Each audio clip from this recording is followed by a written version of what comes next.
おす日進月歩塩田正宏です。今日は那須川天心さんにいらしていただきました。はい。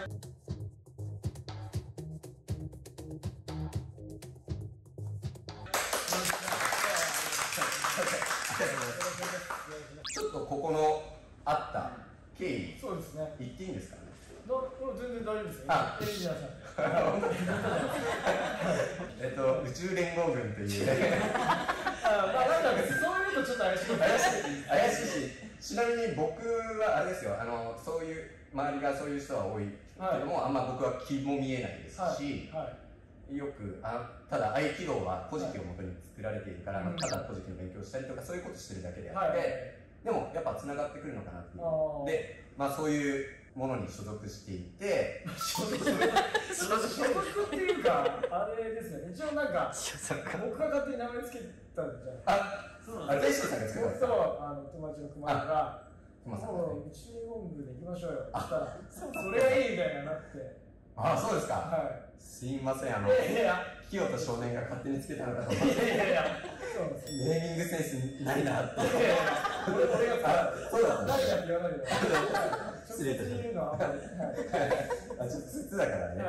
そうだったんですね。そう、中連合。なんかそっちの方が面白いじゃないですか。だし、合気道ね、それこそ、上島さんも、宇宙って言ってるじゃないですか。そうですね。我すなわち宇宙。本当そうだと思うので、だからそういった意味も込めて、なるほど。ちなみに飲み会には、催眠術師と、超能力者と、開運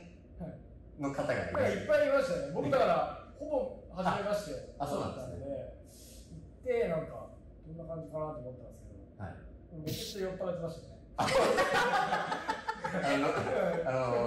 とかお酒とか飲んでないんで、超冷静なんで、めっちゃ酔っ払ってるなと思って。それ何回目かじゃないですか。1回目からですか。1回目。僕毎回でも、すごく、なんですかね、話しやすかったというか、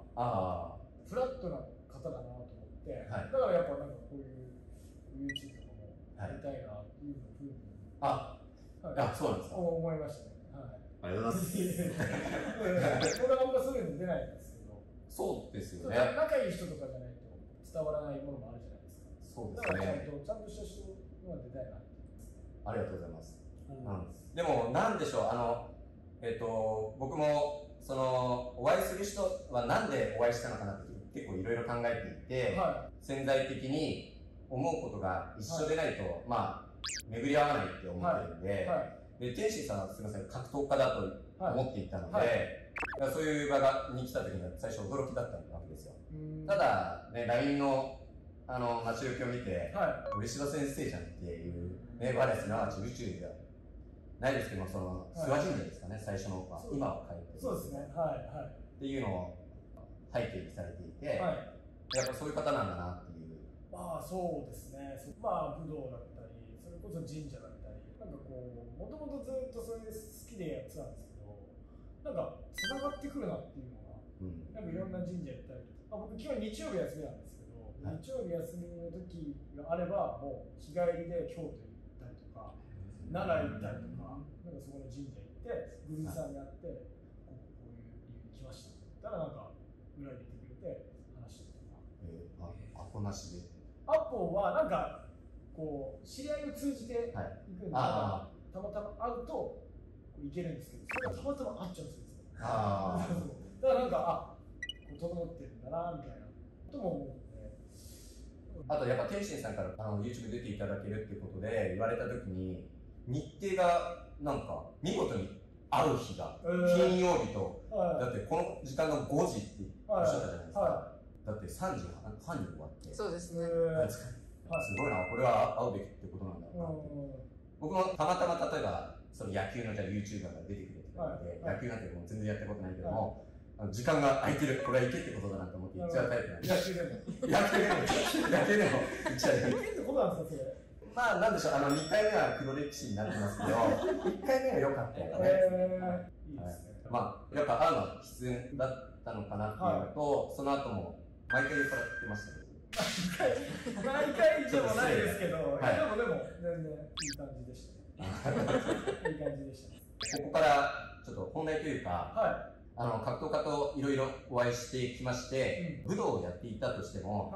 相手に対して、リスペクトというよりも、やっつけてやるみたいな感じで、行く人と、やっぱオスの精神を守り、これやってる人と2つ分かれると思っていて、天心さんは後者なのかなと思うんですけども、でも極真空手をやられていて、15ぐらいでこうやめられたんですか？5歳から小学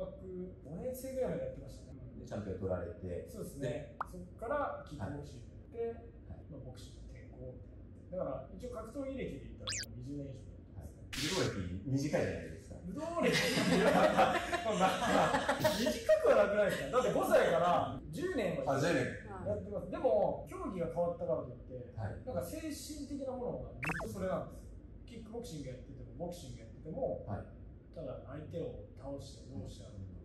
そういうのは一切なく、礼に始まり礼に終わりじゃないですけど、意識してやってます。意識っていうかもうなんか基本平和主義なんで、格闘技っていうか戦いたくない人なんで。だから喧嘩とか人生一回もしたことないです。その精神で生きてきたみたいな感じですよね。スタイルも、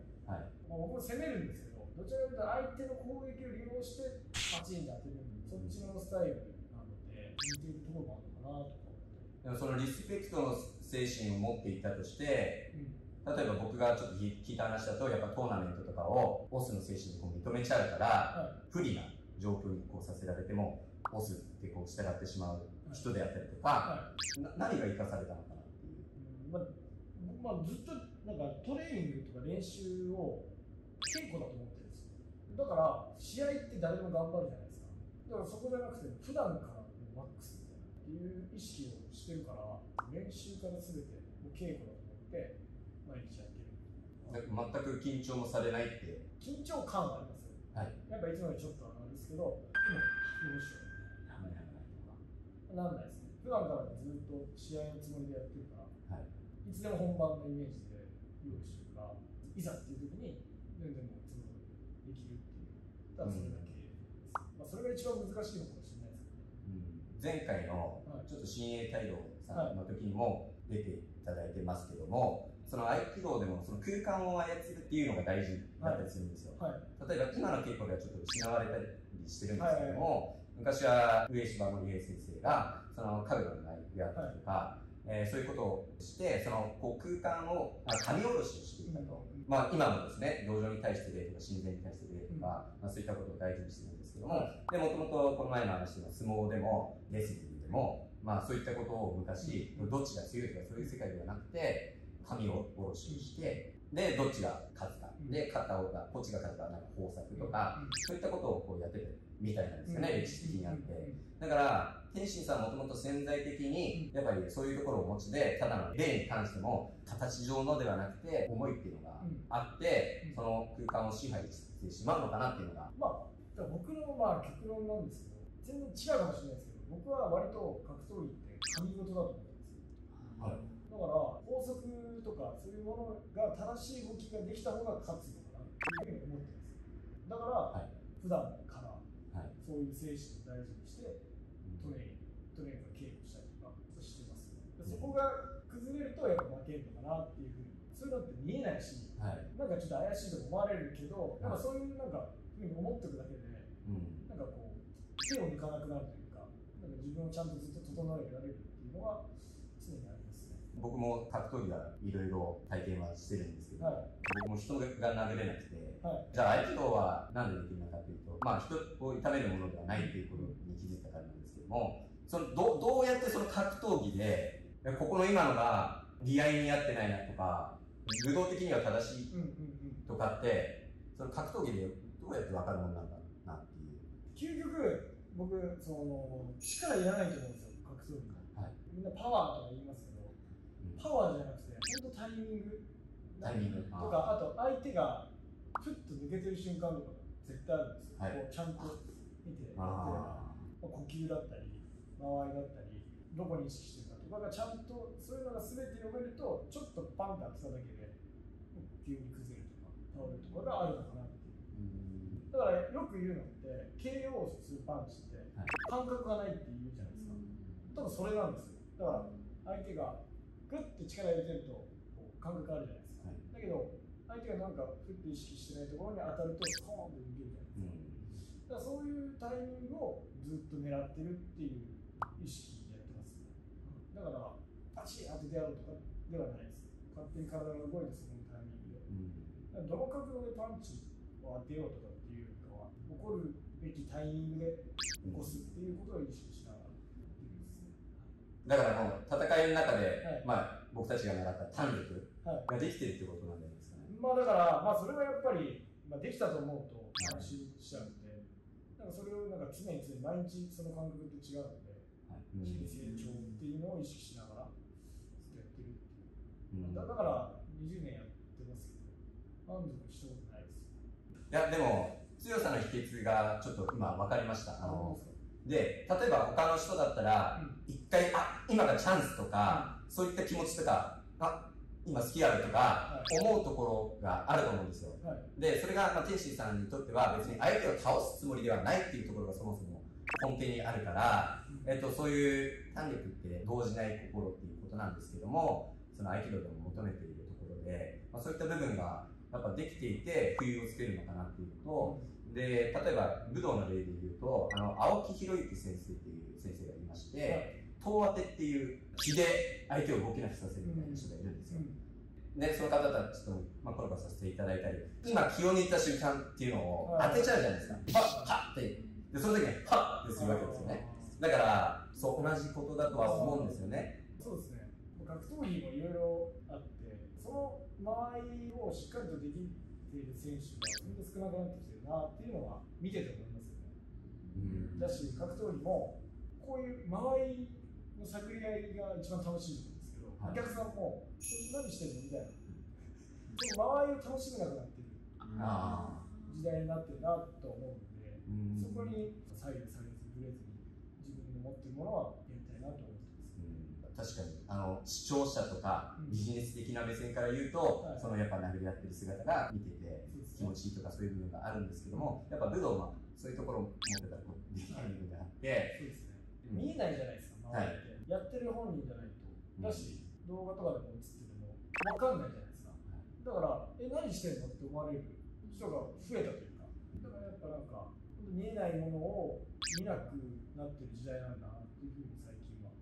思いますね。ショート動画になっちゃってね。重要な部分だからもうすべてね、なんか通ずるっすよね。時代的にも。だから TikTok 入るんだなとか、長いものが見えなくなってるんだなみたいな。余白を楽しめてないんだなって今、こちらがすごい勉強していることを、もう実践でこうやられているので、僕もこれからの稽古に、また励んで。すいません。ありがとうございました。ありがとうございます。